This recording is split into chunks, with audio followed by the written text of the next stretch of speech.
Buenas noches, amigos y amigas televidentes de todo el territorio nacional que a esta hora y en este canal tienen en sintonía su programa Realidad TV. La realidad como es, solo aquí en Realidad TV. Yo soy Tomás Suriel Pérez y le invito a compartir una hora de comentarios y análisis de los principales acontecimientos ocurridos aquí en la República Dominicana y en el resto del mundo.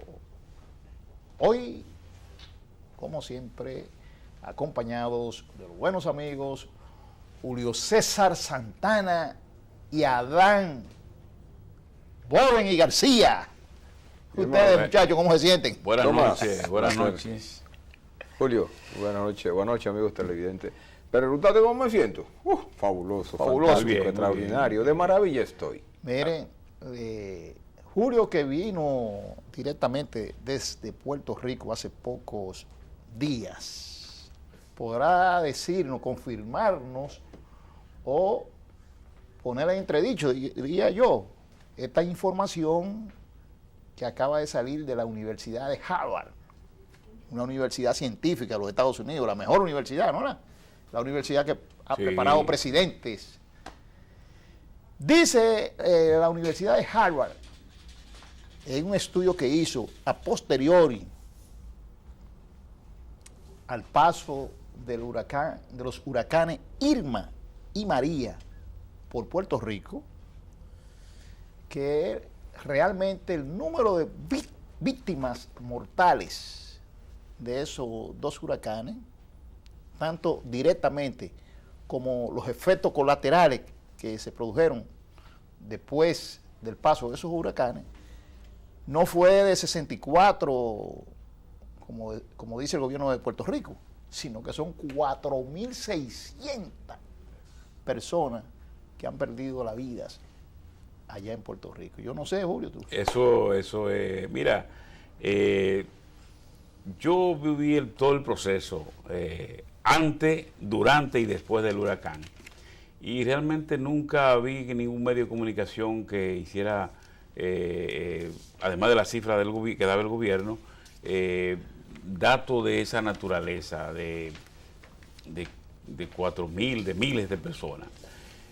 Hay que entender que donde mueren, por ejemplo, en cualquier circunstancia, más de 4.000 personas, lo primero es que eso enlutece a la población completa, porque ¿y los familiares de esas 4.600 personas? Pero yo creo que es un dato, con esto no estoy poniendo en cuestionamiento el resultado de este estudio, sino que eso es fácil de probar. Por ejemplo, que en Puerto Rico se registra todo el que se muere. Todo el que se muere va a registro demográfico y te dan un acta. Pero además, Tomás y Adán y los amigos televidentes,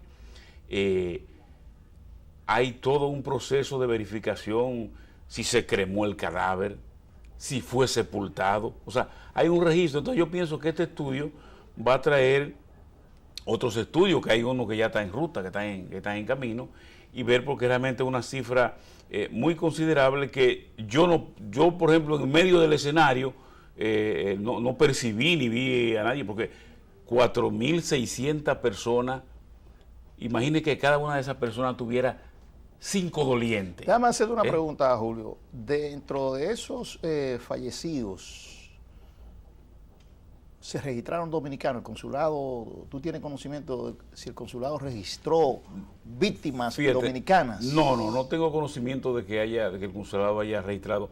Sí, el consulado hizo un trabajo de visitar a los damnificados, a los sectores donde vivían la comunidad dominicana, donde viven, que fue impactado seriamente, y realmente se le dio asistencia en lo que tiene que ver a ayuda, orientación, ese tipo de situación. Entonces, yo creo que habrá que ver el resultado de otras investigaciones que vienen, porque realmente es una cifra muy elevada.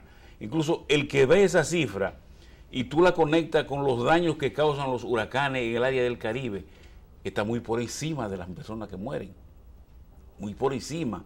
Entonces, en un país como Puerto Rico, que lo que tiene son 100 millas por 35, cuando tú lo llevas a kilómetros cuadrados, son como 10.000 kilómetros cuadrados. Eso es lo que mide Puerto Rico, allá se mide en millas. 100 millas de largo y 35 de ancho. Que, repito, cuando se convierte en kilómetros son como 10.000 kilómetros cuadrados. Entonces, en un escenario tan limitado, que haya un volumen de esa naturaleza tan elevado, o sea, llama la atención, llama la atención, y yo creo que eso va a traer muchas investigaciones del Departamento de Salud, de los medios de comunicación, a ver qué ocurre. O sea, el gobernador dijo que él aceptaba la cifra, que no la rechazaba, y que también esperaba otros estudios. Así que vamos a ver qué ocurre. Mire, bueno, yo vi ese titular, a mí me llamó la atención, porque eso es cantidad de muertos como de una guerra. Sí, bastante. Honestamente. Ahora, lógicamente, Más que una guerra, la guerra civil de aquí fueron 3.000 muertos. Sí. Te pongo un ejemplo, no, porque tú no puedes compararlo con la de Vietnam, que también estuve pensando en eso. Pero son extremos. Pero es una cantidad de muertos como cuando sucede una catástrofe de una guerra. Ahora, la que pasó por Puerto Rico, realmente fue una catástrofe natural muy seria. Sí. Yo lo que pienso son dos cosas. Una, es sumamente difícil que una universidad como la de Harvard, con el prestigio que tiene, se haya arriesgado a dar esos números sin tener la sustentación. Pienso que, por ejemplo, fueron muchos los días que Puerto Rico no tenía energía eléctrica. Recuerdo que de Dominicana iban a llevarle plantas eléctricas, de lo que estamos acostumbrados, que eso ya no es costumbre. Como eso ya no era costumbre, en Dominicana se estaban vendiendo, importando para Puerto Rico, exportando para Puerto Rico, muchas plantas eléctricas. Y supongo que la falta de energía a muchos de los afectados por el huracán, desde el punto de vista del sistema atmosférico, a estos fueron impactados, pienso que en el posterior, como consecuencia de la falta de energía, consecuencia de la falta de transporte, de la vía de transporte, los obstáculos. Pienso que a muchas de esas personas que fueron afectadas, entonces las consecuencias que dejó el huracán no le permitían socorrer rápido, fácil, en tiempo o con la calidad y la eficacia algunas de las situaciones de salud que se le produjeron a muchos de estos ciudadanos. Es probable que sea por ahí que esté la situación de la cifra, porque en el mismo trayecto del huracán, esos muertos no ocurrieron. No, claro, ellos aclaran en el estudio la universidad que no es propiamente en el impacto directo del huracán, sino a posteriori. Por ejemplo, yo vi una señora declarando por televisión que su esposo murió porque falló la energía eléctrica y tenía que, por ejemplo, creo que tenía que dializarse y en ese momento no se pudo hacer. Y por eso murió. Y así aparecen muchos casos más. Pero creo que la cifra es respetable. La cifra es respetable. Es ¿Tú respetable. sabes por qué me llama la atención? Porque allá no se registraron las llamadas fosas comunes. O sea, correcto. No apareció nunca una fosa común. Pues entonces, no había la situación en el inmediato del huracán que había que sepultar en cantidades. Ni durante ni después que hubo unas fosas comunes. Entonces eso es fácil de registrar. Eso es fácil de registrar. Entonces, por eso te digo que el dato llama la atención, es curioso, hay que observarlo y vamos a ver realmente la demás investigación. Bueno, miren, hoy es un día muy importante para la República Dominicana porque estamos celebrando, podríamos decirlo así, no conmemorando. Estamos celebrando el 57 aniversario del ajusticiamiento de Rafael Leónidas Trujillo. Así mismo, no fue un asesinato, no fue un crimen, no fue un magnicidio simple y llanamente, no. Fue un ajusticiamiento. Quiere decir que era de justicia eliminar al dictador. ¿Y por qué fue de justicia eliminar al dictador? Bueno, porque este impuso un régimen en 31 años, un régimen violento, criminal, saqueador, conculcó todos los derechos y libertades habidos y por haber, se adueñó del país de tal forma que, bueno, eran los Trujillo los dueños del país. Del país. Así. Simple y llanamente, eran los dueños del país. Entonces, no se puede decir, no, que fue que se cometió un asesinato, se cometió un crimen o un magnicidio. No. Fue un acto de justicia eliminar al dictador la noche del 30 de mayo de 1961. Eso es así, honda y lironda. Y un acto llevado a cabo con planificación, porque fue como tú dices, un ajusticiamiento. No tiene imagen ahí el señor director. Que fue planificado. Y yo creo que, por ejemplo, la aparición de la democracia en América Latina, que sustituyeron dictadura, llevan 4 décadas. Y el sistema de la democracia, con todas sus imperfecciones que pueda tener, porque no logra satisfacer las necesidades básicas del ser humano, hasta ahora se ha demostrado que es el mejor sistema que pueden cohabitar los ciudadanos. Entonces, Trujillo, como se ha tomado dueño del país, todo el mundo recuerda las disposiciones. Juan Bosch tiene un libro, La fortuna de Trujillo. En estos días estaba dándole una lectura y se ve realmente que todo estaba, usted no podía entrar a la capital descalzo porque la fábrica de zapatos, llamada Fadó, era de Trujillo. Usted, o sea, usted tenía que ir a la escuela, la gente decía, bueno, entonces, impecable, porque todos esos uniformes, todo eso había que comprárselo a Trujillo. Entonces, el chocolate, tenía la fábrica de chocolate. El chocolate que en la escuela lo suministraba la fábrica de Trujillo. Entonces, se da el caso de que... la pintura, obligaban a la persona a pintar la casa. De ahí fue que vino la costumbre de pintar la casa en diciembre. Había que pintar la casa obligatoriamente en diciembre. Hay que pintar. Entonces, Juan Bosch, por ejemplo, que escribió su carta famosa desde Venezuela, le dijo a Trujillo qué le iba a pasar. Le dijo Juan Bosch, ya usted se parece mucho a este tiburón que se le acabó el agua y ya no puede nadar. Digo, naturalmente eso se lo dijo Juan Bosch, ya puesto en el exilio, porque todo el mundo sabe que Juan Bosch salió del exilio porque Trujillo quería asimilarlo, darle una diputación y captarlo, y si le daba una diputación, o sea, era como una forma de tenerlo ahí. De manera que yo creo que el pueblo dominicano debe, como dice Tomás, celebrar ese ajusticiamiento, pero a la vez sentirnos inconforme con lo que fue ese ensayo tan democrático que fue malogrado por la intervención de Estados Unidos, que fue el gobierno del profesor Juan Bosch, que fue lo que dio paso ya al primer gobierno democrático después de la muerte de Trujillo. Entonces, si bien celebramos el ajusticiamiento, pero nos queda ese dolor.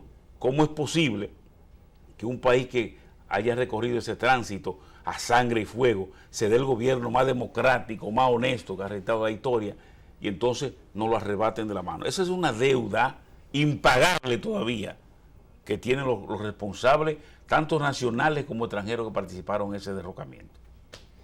Mira, los familiares de muchas niñas, de muchas damas que fueron obligados a que sus hijas se le brindaran a la fuerza, al tirano, esos familiares no han olvidado todavía el dolor que él le produjo con la situación que se producía en todo el país.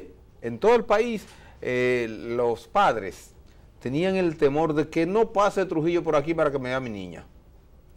o mi hija. Y eso, con la impotencia que se sentían los dominicanos en ese sentido, es doloroso. No hay forma de recuperar a esas familias de esa situación y a la dama en particular. Pero también hay que recordar que en las casas de los dominicanos tenía que haber un letrerito que decía, aquí gobierna Trujillo, ¿no era? El letrerito que decía. En esta casa Trujillo es el jefe. Ah, y eso, tuviera tú de acuerdo o no, había que ponerlo. Y el que no estaba de acuerdo se sentía con un dolor y con una impotencia de cómo contradecir eso. Espérate, Tomás, cómo contradecir eso. Pero también había una pleitesía que había que hacerle al gobierno de todos los dominicanos en todos los actos oficiales que realizaba. Yo recuerdo cuando niño, el día de la muerte, que mi abuela tuvo que llevarme al palacio y me fue con una cinta negra aquí en el brazo. Y fue a gritar. Y yo reitero, había muchas personas que, aún no estando de acuerdo, tuvieron que hacer, como tú dijiste, llorar, o hacer lo que se dice hoy, el teatro del velorio, porque era una situación de terror tal que había en la sociedad que no había forma de cómo explicarlo. La población entonces se sentía maniatada y obligada a actuar de esa manera. Yo digo que, bueno, Tomás en principio lo llamó, cuando abrió el tema, el ajusticiamiento. El ajusticiamiento, ningún tribunal decidió eso. Ningún ministerio público lo sometió. Sin embargo, para los dolores que vivía la población, eso fue más que justo. Lo que ocurrió el 30 de mayo. La historia juzga, y la historia fue que juzgó a ese acto de esos dominicanos, valiente por cierto, como un acto de justicia. Cuando usted pasa balance a la historia, se da cuenta de eso. Ahora, eso que señala Adán de las niñas que el sátrapa hacía suya, de toda esa inconveniente que tenía la sociedad, hay que agregarle que está latente en la conciencia de los dominicanos esos crímenes horrorosos que se cometieron, que todavía duelen. Yo, por ejemplo, estaba leyendo una entrevista que le hicieron a un hijo de este abogado, apellido Sánchez, que murió después que mataron a Trujillo en la cárcel de La Victoria. Cómo él narraba toda la peripecia que tuvo que pasar su padre, él siendo un niño de apenas 10 años, cómo él vivió eso. Eso lo impactó directamente. Claro. Entonces, por eso es que no puede, ese capítulo es cerrado, está cerrado ya en República Dominicana. Y nunca más, que ahí que está la importancia, nunca más en República Dominicana se puede repetir un régimen como el de Leonidas Trujillo. Nunca más. No, que Juan le decía una tiranía sin ejemplo. Sí, no, ya eso quedó. Eso lo tiene. Entonces, que no intente un nieto de él. No, nunca más se va a repetir aquí. No, claro. Una dictadura de ese tipo. Y no debe repetirse ningún tipo de dictadura. Tomás, ningún tipo de dictadura. Tomás, perdona que te interrumpa. Y tú mencionas al nieto. Yo pregunto, aquí no hay una ley. No, pero yo estoy mencionando así No, espera. Hay una ley que establece que aquí no puede haber promoción. Está bien, pero no nos detengamos ahí, ¿no? Pero porque tengo que aclararlo porque hay una situación en relación a lo que Julio estableció y lo que tú estás planteando ahora. Y es que si hay una ley en ese sentido y que es un nunca más, aquí hay entonces que aplicar eso, porque ese satrapito que anda por ahí diciendo que él va a crecer, aquí no se puede permitir por la ley. Él está aspirando, pero que las encuestas le dan un 5%. Pero es que la ley no se lo permite. Está bien, pero quiere decir que todavía hay mucha gente que añora el régimen de Trujillo. Los jóvenes que hace 57 años no podían ni pensar que iban a nacer, no deben de permitirlo. Nosotros éramos niños y estamos conscientes de lo que fue esa dictadura. Así que los jóvenes, las futuras generaciones, no pueden permitir que aquí se conculquen las libertades, porque ya la libertad aquí es un derecho apreciado. ¿Se fijan? Claro. La libertad aquí es un derecho apreciado. Entonces ya nosotros no podemos bajo ninguna circunstancia permitir que se repita un régimen de esa calaña. Es más, repito, aquí no debe volver a suceder una dictadura, porque ya aquí tenemos los ejemplos claros. Sí, no. Hubo un golpe de Estado que echó al país medio siglo atrás. El golpe de Estado a Juan Bosch, como tú señalabas, Julio César. Y como consecuencia de ese golpe de Estado, una revolución armada, constitucionalista, que trataba de restablecer la constitución y el régimen, el gobierno que había sido derrocado. Y eso tuvo una consecuencia para el país. Y a partir de ahí, aquí nadie ha osado intentar, ni por asomo, dar un golpe de Estado. No, porque sabe la consecuencia que va a haber. Usted quiere ir a la presidencia, búsquese los votos. Nadie ha intentado dar un golpe de Estado, sabe la consecuencia que puede haber. Exacto. No, ¿Verdad?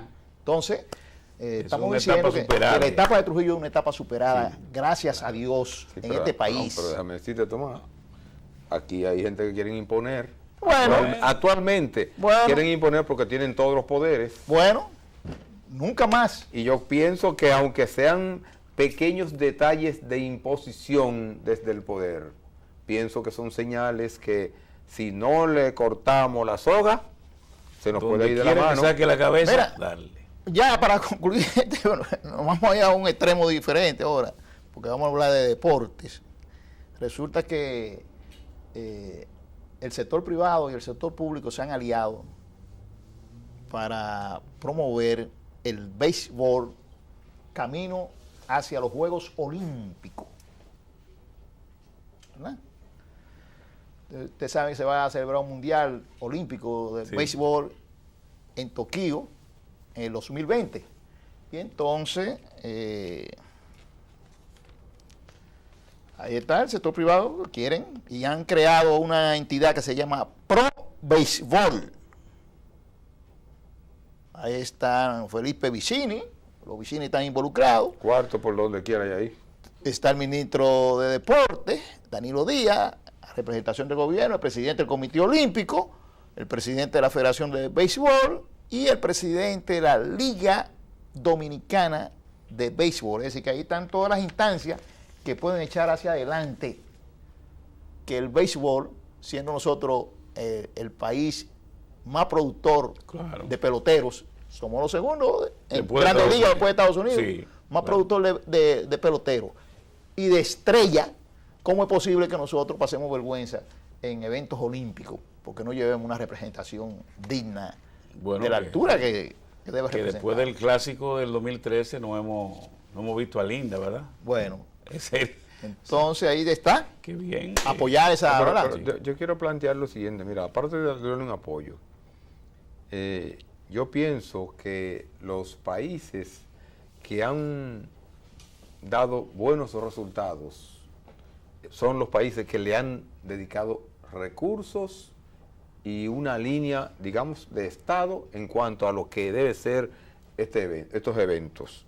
Y por ejemplo, Dominicana, Julio mencionó ahora el clásico del 2013, que fue en línea. Sí, sí. Dejamos a todo el mundo sentado. Invicto. Exactamente. Pero ¿qué sucede? Tengo el ejemplo de lo que quiero reforzar, y es que las reinas del Caribe se ha demostrado en todos los rincones del mundo que han participado que son estrellas, además de estrella, de que tienen un soporte en consonancia con los resultados que ya están dando. Entonces, si nosotros somos uno de los países más productores de beisbolistas y que tenemos el béisbol como una de nuestras tradiciones de diversión, de entretenimiento. Entonces, ¿por qué no se aplica con tiempo suficiente una rigurosidad de líneas para que dé el resultado que debe dar si nosotros somos uno de los principales productores de béisbol, ¿verdad? Entonces, si no hay una línea de Estado con todas las organizaciones, aunque mencionaste nombres ahí, Tomás, de representaciones, si no hay una verdadera línea y un seguimiento y un aporte en todos los sentidos, empezando por el económico, con el suficiente aporte, el resultado nuestro no podría ser parecido al de las reinas del Caribe. Bueno, ahí está, vamos a saludar entonces como quiera esa iniciativa, alianza sí. Público-privada. Eso es en béisbol, Correcto. en deporte, pero déjame hacer un breve. En las Hermanas Mirabal se va a celebrar algo que yo no lo había visto antes, pero parece que se estaba celebrando. La cabalgata de las mariposas.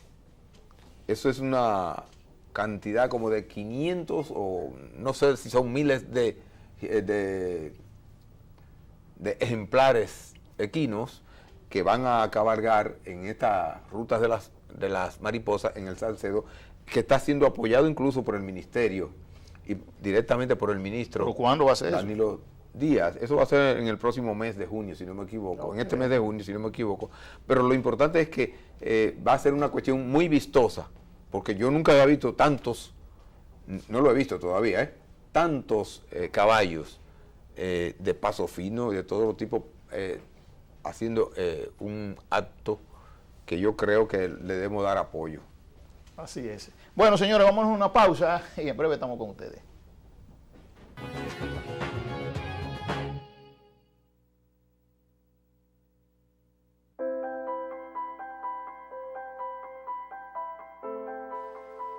Un país limpio es la mejor muestra de salud.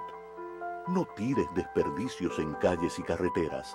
Como buen ciudadano, coloca la basura en el zafacón. Juntos podemos lograrlo. Empresa de Transmisión Eléctrica Dominicana, ETED, uniendo el país con energía.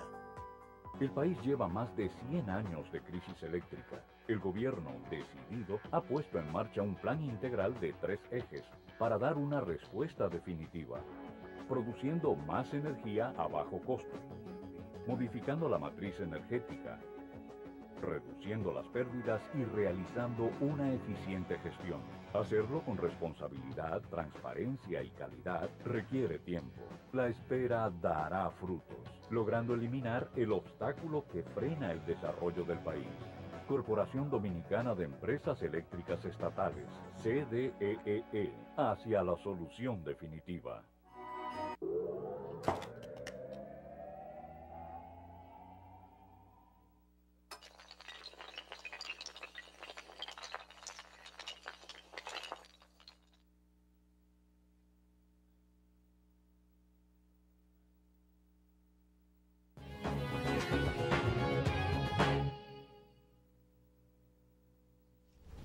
Bueno, señores, parece que la ley de partidos, agrupaciones políticas y la ley electoral finalmente se van a aprobar. Existe ese ambiente en el Congreso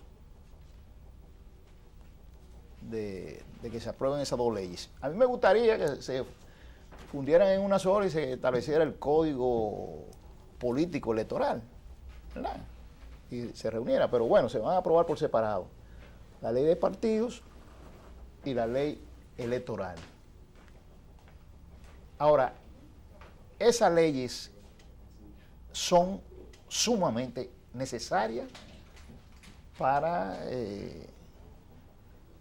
guiar el sistema de partido político en República Dominicana, porque está demostrado que los partidos políticos por sí solos no están en capacidad de arbitrar su propio proceso. No lo están. Ahí está el PRM acaba de hacer una convención y está empantanado No ha podido, no se atreve a decir quiénes fueron los que ganaron, exceptuando el secretario general y el presidente del partido. No se ha atrevido a convocar a la convención para legalizar todo eso.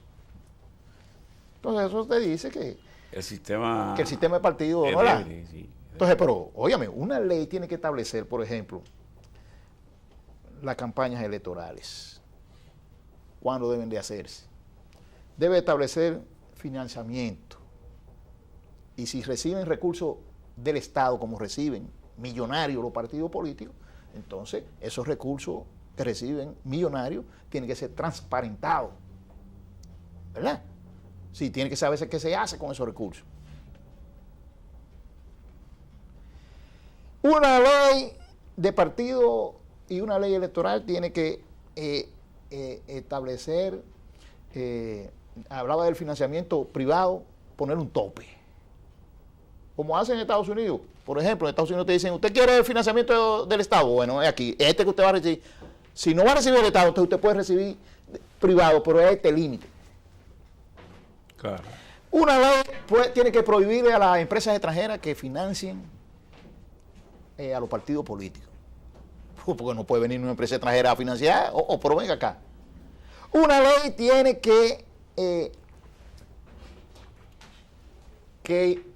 impedir que se usen los recursos del Estado en campaña interna de los partidos que se usan, o no lo sabemos, nosotros hemos sido víctimas de eso, nosotros que estamos aquí.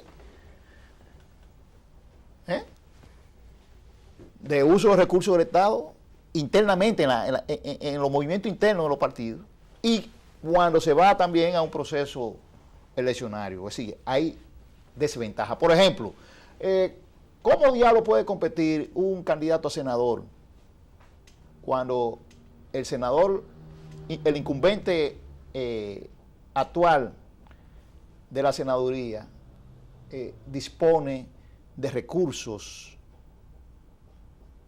para darlo a sus clientela política? Dígame, ¿cómo compite? Si está recibiendo 500,700,000 pesos, 1,000,000 de pesos mensualmente. Del Estado.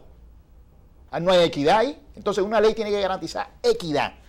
Y yo le puedo mencionar un sinnúmero de cosas que tiene que contemplar una ley. Entonces, definitivamente, bueno, garantizar la democracia interna, señores. No hay democracia interna en los partidos.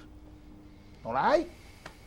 No la hay. No la hay. Dígame usted el partido que tiene democracia interna. No hay democracia, no hay democracia. Incluso, ni en los partidos grandes ni en los partidos chiquitos. Pero hay candidatos que han ganado su convención y se la arrebatan.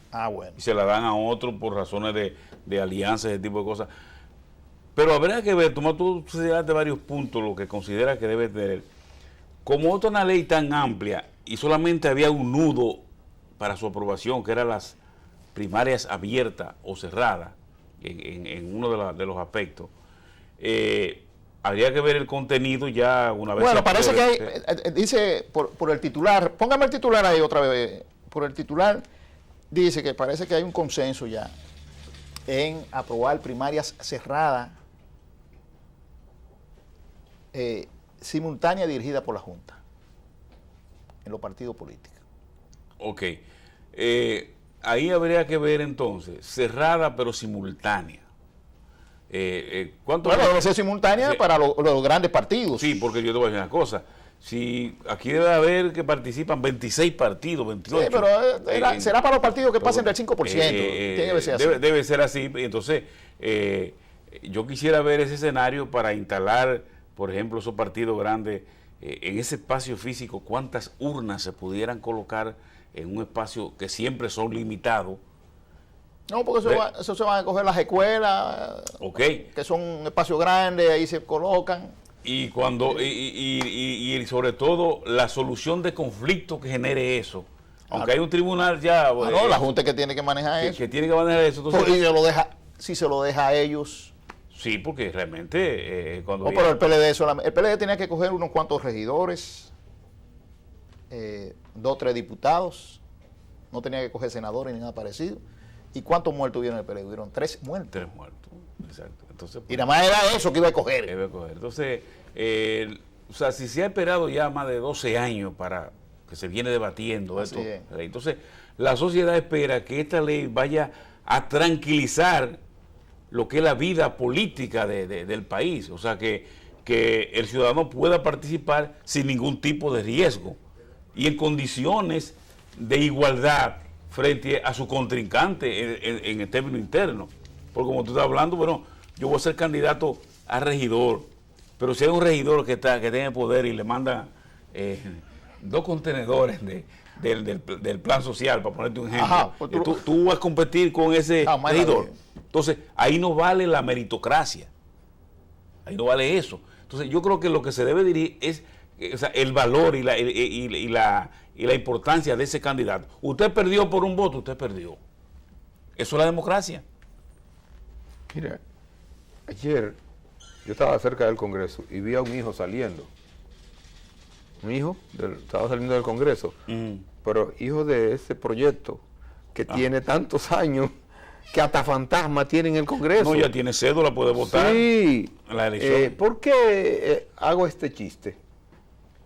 Porque hay una necesidad en el sistema político de la República Dominicana y es la de organizar e institucionalizar el ejercicio político de las organizaciones partidistas. Es una necesidad, así como con frecuencia se dice que el Estado Dominicano tiene una deuda histórica con la sociedad, por ejemplo, con el problema educativo, con el problema de salud, o todavía se hablaba hace unos días del problema eléctrico, que el Estado Dominicano tiene una deuda social, una deuda histórica acumulada sí, con la sociedad respecto a esas dificultades. En el aspecto político, el Estado Dominicano tiene una deuda con la sociedad en el aspecto de que no hay una rica y rígida legislación para el manejo de las organizaciones políticas, sea en lo interno o en lo externo. Entonces, ¿cuántos años fue que tú dijiste? 12 años. Sí, tiene 12 años. Esos 12 años hay que calcularlo igualito como se calcula la edad de los perros. Que si uno vale, creo que 5 o 7. Así mismo hay que calcular la edad de ese fenómeno, proyecto de ley de partidos, agrupaciones y movimientos políticos que cursa en el Congreso de nuestra República. Y yo lo voy a decir de esa manera. Oigan, esa deuda es porque, ¿por qué no quieren que salga, o por qué ha durado tantos años sin salir del Congreso una rica y eficiente ley? En ese sentido, porque las cúpulas actuales y digo de más de una década, de más de una década y pico, casi 2 décadas, esas dirigencias de las organizaciones principales del país no quieren que haya controles, no quieren que haya eficacia, rigidez en el manejo. Ustedes mencionaban la democracia interna. No es solamente en el manejo de la democracia. Óigame, ¿cuántos años tiene el Estado Dominicano subvencionando a las organizaciones políticas? Tiene ya unos años largos. Este presupuesto lo están manejando las direcciones actuales de los partidos, que reitero, tienen más de una década instaladas como direcciones. Entonces, ese presupuesto es algo que ahora se puede decir, es como si fuera una fuente, no de empleo, sino una fuente de recursos que lo manejan y no quieren que le quiten esa teta. Porque el pataleo en las últimas elecciones nacionales del Partido Reformista para obligar al Estado Dominicano a esa organización que cayera en el llamado 5%, es por el presupuesto? ¿Por qué se dan dificultades de diatribas y de pleitos en las organizaciones políticas en estos últimos tiempos, en las direcciones? ¿Por qué? Por el manejo de ese presupuesto. Entonces, yo quisiera que veamos, por ejemplo, la última etapa de la crisis de ese proyecto de ley. Es que la de un partido, la situación interna de una organización quieren embaucársela a todos los partidos del país, del sistema. Por ejemplo, hay dirigentes, hay funcionarios elegidos y funcionarios designados por decreto que se han alejado de la base de ese partido. Más de 5 años tienen alejados de la base de ese partido y no tienen arraigo ya en las bases. La base los rechaza, pero quieren repostularse uno y otros quieren postularse en las elecciones que vienen. Entonces, como saben que no tienen arraigo en la base de ese partido, entonces estaban buscando a como diera lugar incluir las primarias abiertas, que no era tema de la ley, del proyecto de ley, lo metieron fue a última hora. Entonces, eso es una de las situaciones críticas en las que ha caído el ejercicio político de la República Dominicana. Una situación específica de una organización o de unos dirigentes de una organización quisieron embadurnar a toda la sociedad política del país con eso, y yo pienso que es por eso la necesidad urgente de que el país tenga una eficiente y rica legislación en el manejo de las organizaciones políticas. Yo pienso que en lo que están conscientes los líderes, los dirigentes políticos y los diversos sectores de la sociedad es que el 2020 debemos acudir a ese proceso electoral con la ley de partido y con la ley electoral. Pero Serían inmanejables esas elecciones si no se va con esos dos instrumentos. Sería inmanejables. Y también esas dos. A menos que no se inventen, Las dos cosas, que porque se tú no inventen un sabes. reglamento de que hay que... Bueno, que la Junta aplique un reglamento, pero que tenga... Bueno, Hay que ver, señor, vamos a ver qué ocurre. miren, la economía, póngamelo ahí que se vean esas dos figuras de la economía dominicana, ¿verdad? Estamos hablando del sector, el vocero principal del sector financiero y el vocero principal del sector no financiero, ¿verdad?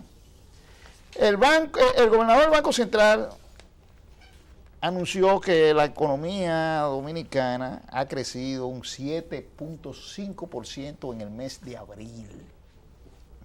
Y dice que ese crecimiento lo sustenta la construcción con un 33.7%, la zona franca con un 14.7%, los servicios financieros con un 10.1%, el comercio con 9.1%, salud con un 9%, transporte y almacenamiento 8.8% y manufactura local con un 7.1%. Bien, ahí está el crecimiento de la economía. Hay muchos que niegan, que la economía no se ve el crecimiento. No podemos. Hay crecimiento, que usted me diga que no hay una justa distribución de ese crecimiento es otra cosa, pero hay crecimiento. Hoy no ha crecido el consumo en el país. El comercio no se ha crecido enormemente. Hoy, todas esas ferias que hacen de automóviles, que hacen hasta 3 ferias en un año, de automóviles nuevos, 0 kilómetros, hasta 3 ferias hacen en un año, más la que hacen de automóviles de uso. Usado. Y a nivel de la vivienda, no ha habido, a nivel de la construcción no ha habido un crecimiento enorme. No hay muchísima plaza en el país. No se puede negar que la economía haya crecido.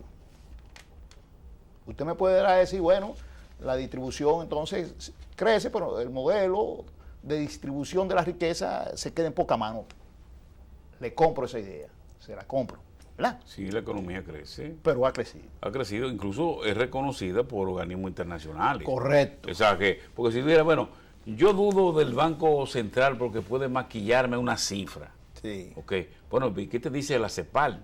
¿Y qué te dice el Fondo Monetario Internacional? Correcto. Entonces, son datos que evidencian que ciertamente la economía ha estado creciendo en los últimos, y además las mismas recaudaciones que el gobierno va informando que van superando, se debe que hay un consumo. Tú ahorita el renglón pero los bancos prestaron más de 5.000 millones para vehículos. Pues para vehículos solamente. O sea, solamente. O sea, ¿qué quiere decir? ¿Y quién puede comprar un vehículo? Una persona que tiene un poder adquisitivo y que su hoja de servicio de crédito dice que es un buen pagador, y entonces el banco le adjudica un préstamo. Entonces yo creo que se debe combatir, pero por otro lado, como tú dices, bueno, no hay una distribución equitativa del ingreso, todavía tenemos cinturones de miseria, por lo que Adán decía, bueno, la deuda social del país que está acumulado, y eso, la deuda social siempre cobra unos intereses altos. Entonces, y no es moneda. Sí, entonces yo creo que sí, o sea, una economía que está creciendo y que lo peor es que se pare de crecer. Ahora, ¿a dónde sí? Y eso ha llamado la atención en los organismos internacionales. Debemos tener cuidado con el endeudamiento. Ahí voy. Ok. Antes de que tú entres ahí, okay. sí, porque yo creo que lo del crecimiento no es solamente de que nació, creció y parió.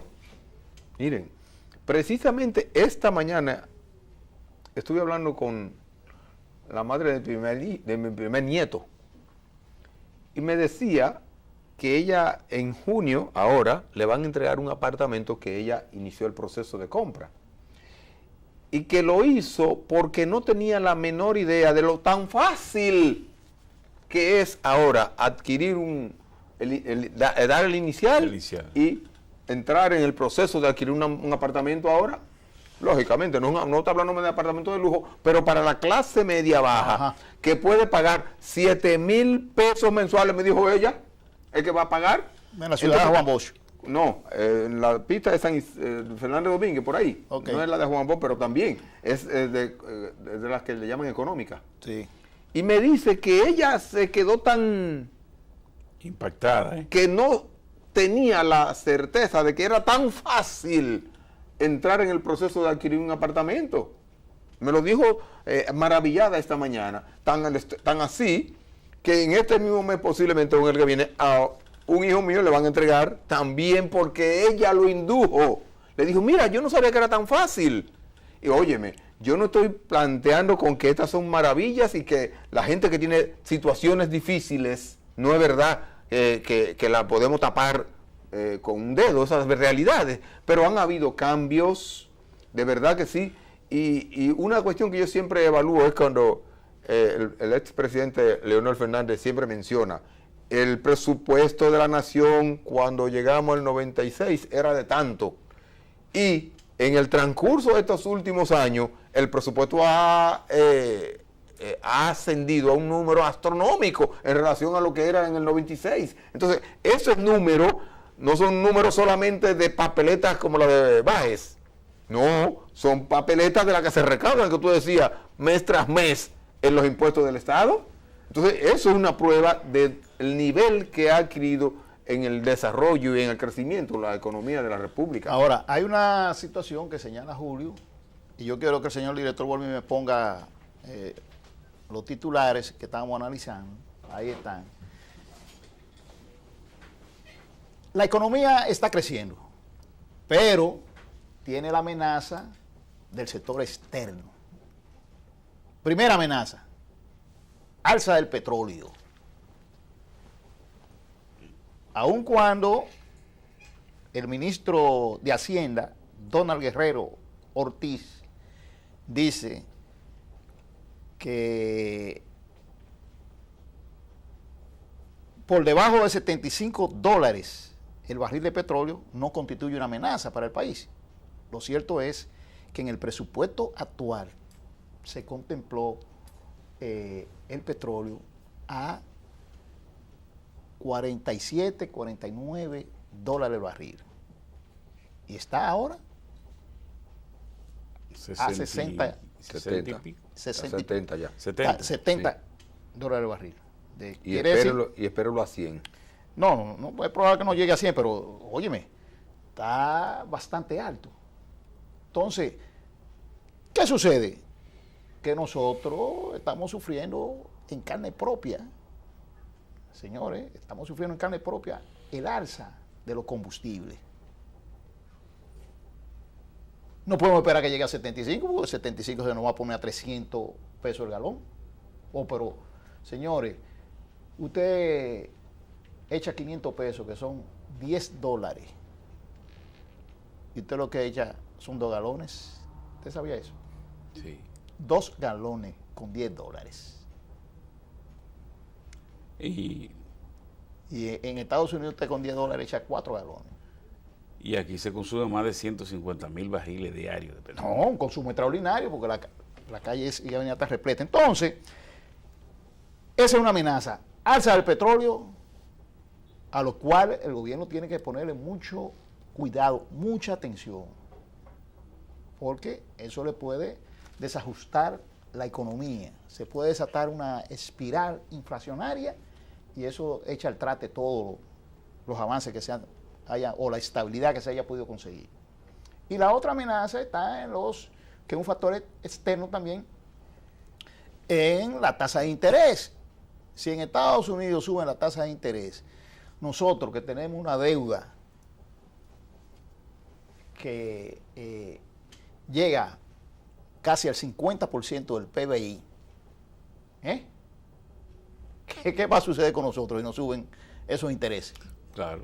Entonces, otro factor que hay que tomar muy en cuenta, que factor. ya se ha señalado. Entonces, yo creo que ahí está el asunto. Pero planteado. falta tomar también que en ese componente que tú estabas explicando, que ojalá, por ejemplo, que la tasa del dólar se mantenga.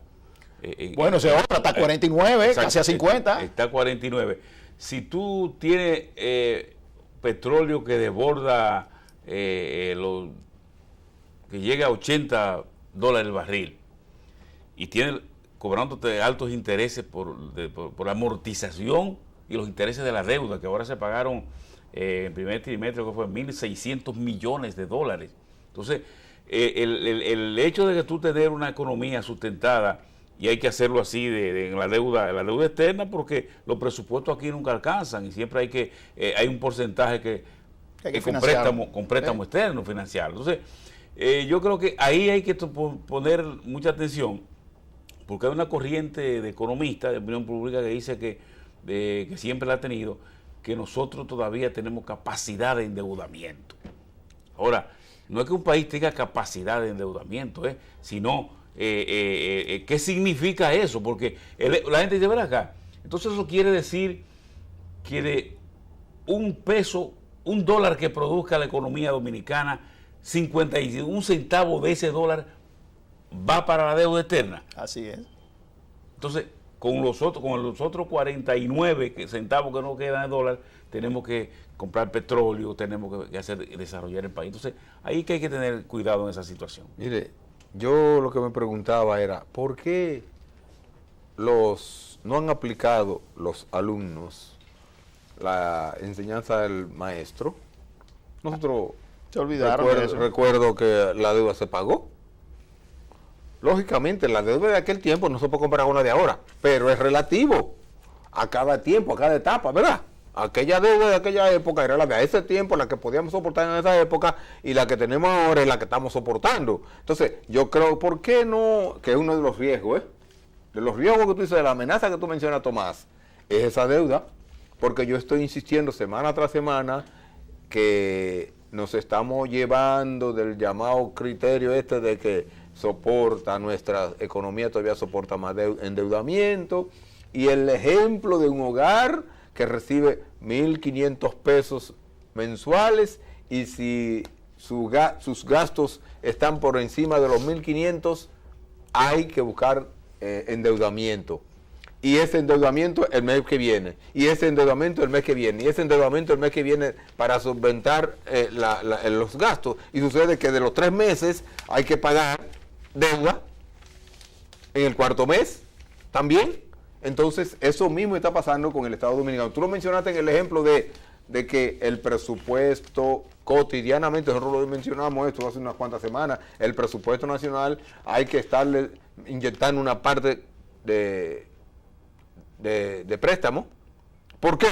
Porque se están haciendo unos gastos por encima de la capacidad de producción nuestra, y yo creo que eso hay que salir al frente. Es más, eso que tú mencionaste, Tomás, hace meses, y yo lo mencioné aquí, que ya no se está diciendo que el país tiene capacidad de endeudamiento, y eso se está diciendo. Lo que se está oyendo ahora es algunas ideas que está empezando a aflorar el Fondo Monetario Internacional respecto a la República Dominicana, que tampoco hace mucho no se oía la del fondo, pero ya el fondo empieza a hablar respecto al endeudamiento dominicano. Entonces, si ellos lo están haciendo y nosotros seguimos endeudando, ¿no? Yo creo que vamos por muy mal camino. Y con esa amenaza de Medio Oriente, del petróleo, con el problema todavía de Venezuela, que no está todavía bien definido, entonces nosotros Bueno, sí, somos un país que dependemos de afuera. Ese otro factor, Entonces, ese otro factor que hay que señalar. Es decir, ya no tenemos petróleo en condiciones blandas. No, Ya tenemos que ir a comprar petróleo al mercado. exacto. Y eso se compra con dólares. Y no tenemos petróleo Petrocaribe, que Pero nos metía la mano. Dame decirte más. Entonces, ¿Qué es lo que dice ahí de que las zonas francas son uno de los, tú leíste al principio, la zona franca es uno de los Sí, los rubros que sectores, ha estado el segundo, el segundo. ¿verdad? Y cuando los zonafranqueros se vayan, Mira, ¿a dónde vamos? entonces, ya no tenemos ese tipo de petróleo, ¿verdad? Entonces, eso es un factor que hay que Sí, tomar en cuenta, sí, ¿verdad? Sí, son muchas variables, son muchas variables. Bueno, miren, señores, la situación en Nicaragua se complica. Siguen las movilizaciones de los estudiantes. Sigue la intromisión, tú tienes que decir. Sigue también la intromisión. Ya van, de acuerdo a organizaciones internas, no gubernamentales, van 83 muertos. Y están acusando al gobierno de Daniel Ortega de represión letal. ¿Te está oyendo? Represión letal. Son estudiantes los que están protestando. Represión letal. Yo he visto, no hay más estudiantes más aguerridos que los estudiantes chilenos. Son combativos y aguerridos. Pero yo nunca he visto que en Chile han matado un estudiante. La policía está altamente profesionalizada y sale a combatir a esos estudiantes. Con chorro de agua. Chorro de agua, que muchísimos recursos que hay. Óigame, pero ¿por qué hay que matar No. esa cantidad enorme de estudiantes? Son 40 días que tiene de movilizaciones. Y ya, entonces lo que se está pidiendo, se rompió el diálogo, lo que se está pidiendo, incluso ya los empresarios se sumaron y la iglesia, es la salida del gobierno de Daniel Ortega. Ya Daniel Ortega ni siquiera tiene el apoyo de los propios dirigentes tradicionales del sandinismo. ¿Sabían ustedes eso? Sí. De los dirigentes tradicionales del sandinismo no tiene el apoyo. Porque que se alzó con el santo y la limosna. Habrá que tomar un análisis por qué los gobiernos de izquierda Yo quiero que nos pongamos en eso. hay que hacer Ojalá porque esos tropezones que están dando. porque están ¿verdad? dando muchos tropezones. Sí. ¿Por qué al llegar al poder votaron el librito? Sí, exactamente. Se olvidaron de que existía. Sí, porque hay que ver de todo, ¿verdad? Porque no me puede decir, no es solamente la intromisión, no, que el fenómeno se está dando. Yo quisiera estar de acuerdo con ustedes, pero también tenemos que meter en ese análisis la intromisión. Bueno, la intromisión claro. nunca va a dejar de existir. Pero en Cuba coincidencialmente, en esos gobiernos que tú mencionas que han estado ocurriendo estos problemas, la intromisión está ahí hasta tuétano. Pero nunca va a dejar de existir, pero no me venga tú a desconocer situaciones que se dan, que están a lo interno de esos países. No la justifico, es que hay resultados de la intromisión. Tú no me puedes hablar, no, mira, 80 y pico, pero venga acá. No, ¿Tú sabes cómo están comparando a Daniel Ortega? Con Somoza, dicen que es la misma cosa. Daniel y Somoza son la misma cosa. Esa es la consigna que está predominando en Nicaragua. Daniel y Somoza. Son la misma cosa. Pero venga acá, no. Bueno. Señores, vamos a despedir de ustedes. Julio César Santana, Dan Boy y Tomás Uriel Pérez. Les deseamos que pasen buenas noches y que nos veamos en el próximo programa. Hasta la próxima.